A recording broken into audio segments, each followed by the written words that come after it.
स्नेल म्हणजे गोगलगाय. SLIDE स्लाइड म्हणजे घसरणे. SPOON स्पून म्हणजे चमचा. PLATE प्लेट म्हणजे ताटली. SWING स्विंग म्हणजे जोकार.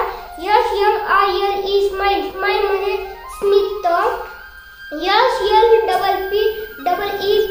SLEEP स्लीप म्हणजे झोप. SPEAK स्पीक म्हणजे बोलणे. START स्टार्ट म्हणजे प्रारंभ. STAMP म्हणजे मुद्रांक. MUSIC म्हणजे संगीत. SLOSE क्लोज म्हणजे बंद. TOUCH टच म्हणजे स्पर्श. SHARE म्हणजे बाग. DREAM ड्रीम म्हणजे स्वप्न.